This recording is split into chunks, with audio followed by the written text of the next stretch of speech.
Good morning. This is Moji. What I'm about to say is not supposed to be putting anyone down, full disclosure. It's not supposed to make anyone feel less.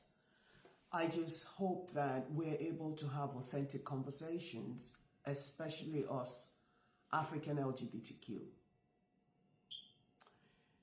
I know it's Pride Month, but we have to be very careful with all that's going on in the world, how we represent the homosexuals. And I say the homosexuals because a lot of these laws are not against LGBTQIA. The 14-year same-gender marriage law and the sodomy law in Nigeria is not geared towards transgenders because sexuality and identity are two different things. I am a Nigerian lesbian. I am 62 years old. I've been out about almost over 20 years. So I came out before it became cool to be gay, and I use that word because now you can actually, find people online that are saying they're gay. When I came out, there wasn't too many people. And, I got sent a video of a young Nigerian gay man whose father is a prominent politician or something like that. And it got me thinking about representation.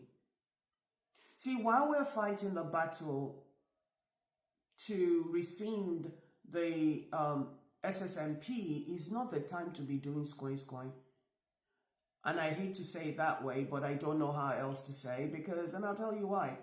You can't show up at these places that we need to get into where the laws are being made. You can't show up in your underwear and pata. You can't. They won't take you seriously. We have to show up and meet them at their table. We need to get into those spaces. We need lawyers. We need, doctors, accountants, you name it, mechanics, all that. Empowerment is what we need at the moment. And there's always room for people that just want to entertain. That's fine. But before we do these things, I think we need to start to think about how it's affecting the mindset of Nigerians that most are really educated illiterates. And they've been told that we are an abomination. And we are just evil and possessed by the evil spirits. I think it's very important that when we choose, because nobody nominates anybody to be an activist. I'm not a content creator. I'm not an activist. I'm just showing you a small window into my personal life. Visibility is my movement. Empowerment is my movement, right? Everybody must choose what they want to do so that we can all fight this war together.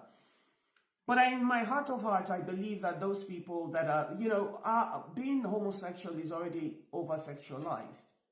And I strongly believe that the over-sexualization of being a homosexual is part of the problem why we are not able to move forward with anything.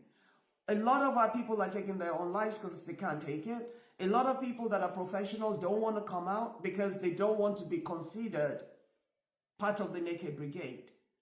There's power. We have power, but we have to wield those powers very, very, very thoughtfully so we are not harming the very people that we claim we want to help. For instance, this young man, whose father is very prominent, could have easily come out, not in his underwear, but fully clothed and put his stick in the ground. I am a homosexual, so what? I am more than my sexuality, blah, blah, blah, blah, blah, blah, blah. That's how you yield your power. You don't yield your power by playing into exactly the stereotype, the naked brigade, the people jumping up and down with no direction in life, nowhere to go. You show up. I'm this, I'm gay, but I am also X, Y, and Z because your gay identity is not 100% of who you are. And I have no problem with people jumping up and down in their underwear and doing things to get attention. Shuku to all of you. But remember that there are young people watching you. And if that's the way you're getting attention, they might think it's okay. But remember, you live in a rich neighborhood. they might think that's okay for them to do the same thing in their neighborhoods, where they might just give them a tire necklace around their necks. A lot of our people are being harmed. Playing into the stereotype does not move the pendulum. It actually pulls back all the work that people like me have been doing. And I know a lot of you guys, young people, are not going to like this because you like freedom. But the thing about it is that freedom is never free. There's a price we pay for everything. And every time somebody the part of the Naked Brigade goes out there and does something like this, imagine if this young man had come out fully clothed and said what he needed to say. People would be like, oh my God, that's his father, that's who he is, and this is... When we get to the point where we can now use our privilege or power or whatever to close the gap, right? Because we need everybody. We're not monolithic. But before you choose to become the activist and the voice for the community, please remember that there's a lot of young people out there that are despondent. They don't know where to go or how to do. And when they see you, because many people are not visible, they'll think that's the way to go. And then the homophobes will be clapping and applauding, and you'll be getting a lot of likes. But what they're applauding is the fact that they are right, that we are crazy, that we are an abomination, that we are possessed by the devil.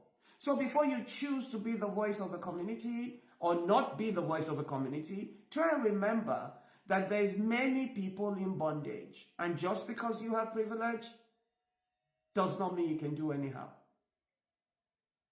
Actually, because you have privilege, you have a lot more weight on your shoulders. Let's be careful how we use our privilege. Let's not use it to harm the people that are less fortunate than us. My name is Moji, and this is Authentic Conversations.